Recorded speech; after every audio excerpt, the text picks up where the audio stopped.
खुलुमबाय आं कमलि ब्रह्म बड'लेण्ड बुब्लिनि जानानै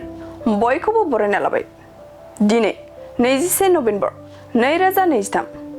नोंथांमोननो बड'लेण्ड बुब्लिया दिनैनि साना मा मानि थाखाय मिथिजायो एबा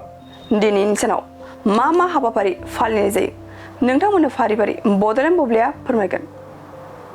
दिनैनि सानखौ मुलुगनां टेलिभिजन सान एबा वर्ल्ड टेलिभिजन डे महरै फालिनाय जायो बे सानखौ बोसोरफ्रोमबो 21 नभेम्बराव फालिनाय जायो आरो इं 1966 मायथाइयाव गिबिसिन मुलुगनां टेलिभिजन फराम खुंनाय अक्ट'खौ गोसोखांहोनाय जायो बेयो ओरैबायदि मोनसे सान जाय जोंनि जिउआव टेलिभिजननि बेसेन आरो गोहोमखौ सिनायथि होयो आरो दिनैनि सानावनो वर्ल्ड हेलो डे महरैबो फालिनाय जायो बे साना बोसोरफ्रोमबो 21 नभेम्बराव फालिजानाय मोनसे जिरायनाय सान दावराव दावसिखौ गोहो बाहायनायनि अनगायै गोरोबथा सुजाबनायजों फोजोबनांगौनि थांखियाव बोसोरफ्रोमबो 21 नभेम्बराव बे सानखौ फालिनाय जायो बेनि अनगायैबो दिनैनि सानावनो नेशनेल वर्किं डक्टर्स डे आरो नेशनेल स्टाफिं डे महरैबो फालिनाय जायो नोंथांमोननो बड'लेण्ड बुब्लिया दिनैनि सानाव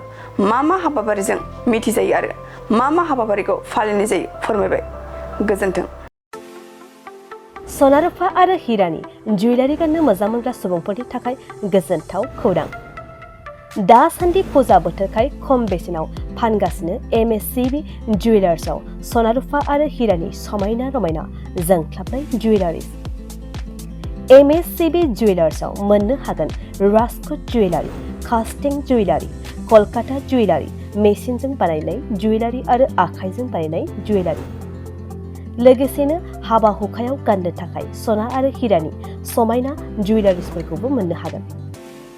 MSCB जुवेलार्सआनो दं क'क्राझार सहरजों नांजाबनाय क'क्राझार रेल गेटनि साखाथि वार्ड नं 5 बिबेकानन्द पथआव